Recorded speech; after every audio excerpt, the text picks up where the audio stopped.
Hi friends, मैं राकेश दांगी आप लोग को इस यूट्यूब चैनल पे मैं इंडियन पॉलिटी बता रहा हूँ, जिसमें मौलिक अधिकार में भी आपको स्वतंत्रता का अधिकार राइट टू फ्रीडम बता रहा था।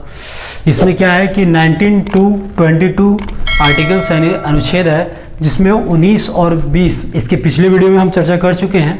तो चलिए इस वीडियो में हम आपको चूँकि वीडियो आपको शॉर्ट ही दे रहे हैं, तो इस वीडियो में आपको बताता हूँ अनुच्छेद 21 में क्या है कि प्राण एवं दैहिक स्वतंत्रता और इसमें निजता का अधिकार भी जोड़ा गया है।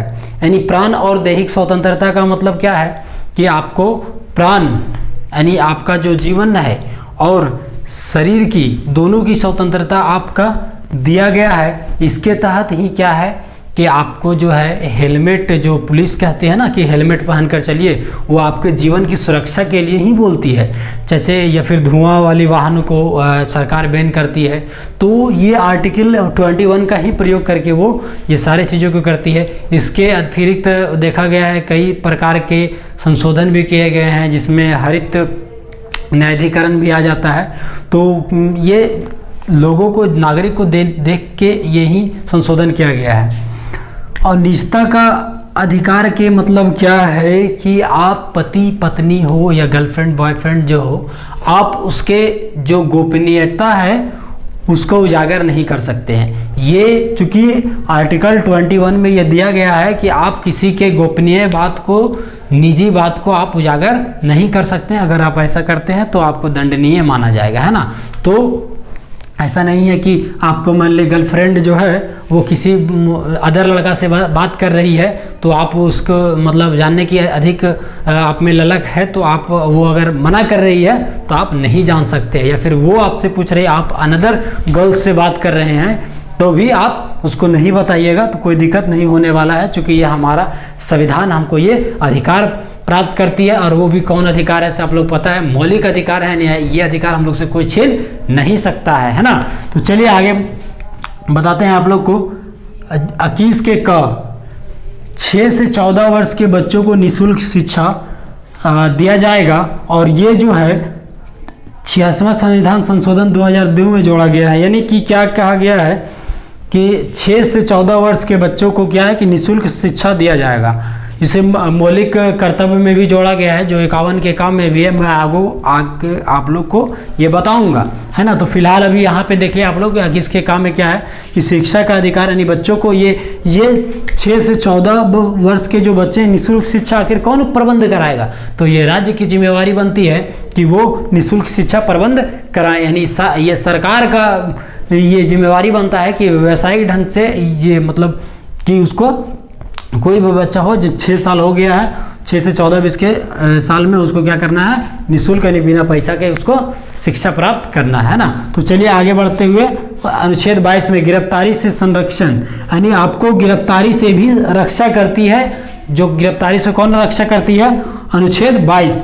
इसमें भी 3 प्रकार की स्वतंत्रता दी गई है। ये 3 प्रकार की स्वतंत्रता कौन सी है, चलिए हम आइए बारी बारी से देखते हैं। पहला में क्या है, गिरफ्तारी से पहले वारंट दिखाना पड़ता है। अगर आपको कोई पुलिस ऑफिसर है या पुलिस है आपको गिरफ्तार करता है, तो आप उसको तुरंत मना कर सकते हैं। यदि वो बिना वारंट के, बिना कोई कारण के आपको गिरफ्तार करके ले जा रहा है, तो आप उसको रोक करके बोल सकते हैं कि आपके पास कोई वारंट पेपर है, पहले दिखाइए। अगर यदि नहीं है तो आप वहाँ पे उसको मना कर सकते हैं, रोक सकते हैं, आप नहीं जा सकते हैं, है ना। अगर आपको बाय द वे अगर आप उसके पास वारंट यदि है और वो गिरफ्तार कर लिया है, तो क्या करता है, उसको 24 घंटे के अंदर, यानी 24 घंटे के अंदर न्यायालय में उसको क्या करना है, सशरीर प्रस्तुत करना है। सशरीर तो उसको न्यायालय में 24 घंटा के अंदर उसको उपस्थित करने रहे। ये नहीं है कि चूंकि क्या होता है ना कि जेल जब होता है, जेल में वो लोग क्या करते हैं, पुलिस लोग अगर अब आपको गिरफ्तार कर लिए तो वहां पर खूब जाकर के कूचते हैं आप लोग, है ना, पीटते हैं। जितना भी कुचाई और थुराई होता है वो फिर सारा क्या होता है, जेल में ही ये जेल में नहीं, थाना में होता है ना। और जब आप न्यायालय में जाते हैं तो मजिस्ट्रेट यानी जो वहाँ पे बैठा रहता है वो क्या कहता है, मजिस्ट्रेट उसको आप लोग जेल में भेज देता है। जेल में फिर वहाँ पे आराम की ज़िंदगी, वहाँ पे कोई दिक्कत नहीं, कोई मारपीट नहीं होता है। और उसके बाद फिर कोई क्या वो रिमांड में मांगता है पुलिस, तो उसके लिए भी वो पुलिस जाकर के वहाँ पे मजिस्ट्रेट के कहता है तब। लेकिन क्या है कि ये 24 घंटा कौन सा समय कब से वो शुरू होगा, तो 24 घंटा में क्या है कि आपको आने जाने में जितना भी समय लगेगा उसको नहीं जोड़ा जाएगा। अगर कहीं चक्का जाम हो गया या फिर कुछ हो गया उसकी वजह से गाड़ी अगर रुकी हुई है तो वो भी समय इसमें इंक्लूड नहीं किया जाएगा। यानी अगर अब 24 घंटा अगर मान लिया जाए कोई क्षेत्र है, यहाँ से आपको गिरफ्तार किया है और 10 किलोमीटर की दूरी में और 1 घंटा अगर जाने में लगता है वो कोर्ट, या 50 किलोमीटर की दूरी में है तो 2-4 घंटा लगता है, तो वो समय को नहीं जोड़ा जाएगा। छुट्टी अवकाश की समय भी नहीं जोड़ा जाएगा। मान लिया जाए कि आज सैटरडे है ना, सैटरडे के आपको गिरफ्तार कर लिया और संडे का अगर यदि बंदी है ना, तो बंदी के समय यानी संडे आपका वो काउंट नहीं होगा 24 घंटा के ये जो समय दिया गया वो फिर आप मंडे को वहां प्रस्तुत कर सकते हैं अगर न्यायालय बंद है तो वही कहा गया है कि आने जाने का समय। और यहाँ पे अवकाश हम इधर लिख देते हैं कि अगर यदि अवकाश की बात रहे, अगर छुट्टी की बात रहे तो वो भी इंक्लूड नहीं किया जाता है ना। तो नेक्स्ट क्या है 22 की तीसरा में क्या देगा, गिरफ्तारी, यानी गिरफ्तार जो व्यक्ति है उसको अपने पसंद का वकील रख सकता है ना, अपने मन पसंद वकील जो है ना वो आप रख सकते हो। अगर आप वकील रखने में सक्षम नहीं है, आपके पास इतनी पैसे नहीं है, तो आपको सरकार जो है वो सरकारी वकील देगी। आप कोई भी मनपसंद वकील को रख सकते हैं। अगर अधिक पैसा है तो आप जितना भी पैसा दे दो, नामी एक से एक वकील को रखो, उसमें कोई बात नहीं है। तो चलिए इसको आप स्क्रीनशॉट कर लीजिए, हम आगे बताते हैं इसका 4। आप लोग यदि स्क्रीनशॉट कर चुके हैं तो आगे देखिए। अब 22 के 4 में क्या है, निवारक विरोध। इसमें क्या है, प्रिवेंटिव डिटेंशन होता है इसका इंग्लिश। इसका उद्देश्य सजा नहीं बल्कि अपराध करने से रोकना है। इसका उद्देश्य सजा नहीं होता है बल्कि अगर कोई अपराध करने वाला है तो उसे रोकना है ना। तो आप इसका बेस्ट एग्जांपल देख सकते हैं, ये जम्मू कश्मीर में हुआ था। वहाँ के नेताओं को क्या किया गया था, पहले नज़रबंद कर दिया गया था, उसके बाद जम्मू कश्मीर जो राज्य का दर्जा था उसे छीन करके केंद्र शासित प्रदेश बनाया गया। तो वो इसी 22 के 4 अनुच्छेद के तहत इसी का प्रयोग करके वो उसे किया गया। और ये नज़रबंद जो है मतलब अपराध को सजा नहीं, मतलब निवारक निरोध कब किया जाएगा, शक के आधार पर किया जा, गिरफ्तार या नज़रबंद किया जा सकता है ना।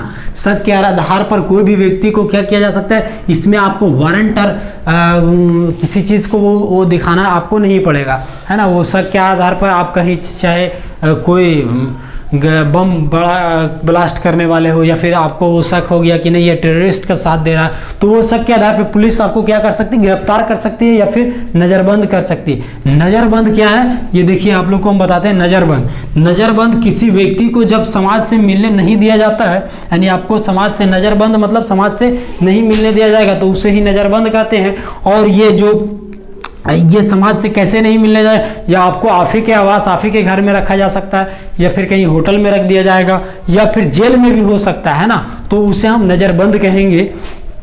जब किसी से मिलने की अनुमति मतलब समाज के कोई व्यक्ति से आपको मिलने नहीं दिया जाएगा, क्योंकि आप अगर आपको नज़रबंद करके रख दिया है ना, और चूंकि ऐसा ही नॉर्मल आपको रख रहा है और जेल में भी रख रहा है, तो किसी व्यक्ति से आप मिल रहे हैं तो फिर वो तो नज़रबंद नहीं, आप जो काम करवाने वाले खुद कर रहे हैं, अगर आपको करने नहीं दिया जा रहा है तो आप किसी के थ्रू करवा सकते हैं। इसीलिए आपको मिलने की अनुमति किसी से नहीं दिया जाता है, उसे ही हम नज़रबंद कहते हैं ना। तो चलिए आगे देखते हैं। अधिकतम ये नज़रबंद जो गिरफ्तार है वो अगर अपराध करने से रोकने के लिए किया जाता है तो कितने समय के लिए हो सकता है, ये भी क्वेश्चन उठ सकता है। तो ये 3 महीना तक ही हो सकता है। अगर 3 महीना से अगर अधिक बढ़ाना है, अधिक करना है, तो सलाहकार बोर्ड से आपको क्या करना पड़ेगा, प्रवेदन प्राप्त करना होगा, तब आप जाकर के वो 3 महीने से अधिक रख सकते हैं। ये जो सलाहकार बोर्ड का जो निर्माण करती है वो कौन करती है, वो जो न्यायालय जो होता है उसका न्यायाधीश रहा हो या रिटायर हो गया हो या उसके योग्य हो, तो वही लोग उनका गठन करते हैं ना, ये सलाहकार बोर्ड का। तो आगे चलते हुए हम देखते हैं कि ये नोट में क्या लिखा हुआ है, निवारक निरोध। आखिर हम बता रहे हैं निवारक विरोध क्या है, आखिर ये क्यों लाया जाता है। तो हम तो पहले ही आप लोग को बता चुके हैं कि अपराध करने से रोकने के लिए। तो कैसा अपराध है भाई, तो यहाँ पे देखते हैं राष्ट्रीय सुरक्षा की बात हो, अगर राष्ट्रीय सुरक्षा की बात हो, उसके अगर अगेंस्ट में कोई कार्य करे या फिर लोक व्यवस्था बनाए रखने तथा सुरक्षा संबंधी कारण से हो सकता है, ये निवारक विरोध है ना। तो चलिए आप लोग को वीडियो हेल्पफुल लगा होगा तो क्या है ना कि आगे जो है इसके तहत जो नज़रबंद के लिए बहुत तरह के एक्ट बना हुआ है, तो आप लोग को ये वीडियो काफ़ी लंबा ना हो जाए, इसके लिए आप लोग को नेक्स्ट वीडियो में सारा प्रिवेंटिव डिटेंशन जो है वो आप लोग को एक एक करके उसको बहुत ही बारीकी से डिटेल्स आप लोग को बताऊंगा। तब तक के लिए आप लोग क्या करें, अगर समझ में आता है तो लाइक और कमेंट अवश्य कर सकते हैं, और अगर कोई सवाल हो तो अवश्य पूछे कमेंट में, उसका आंसर मैं दूंगा। So thank you.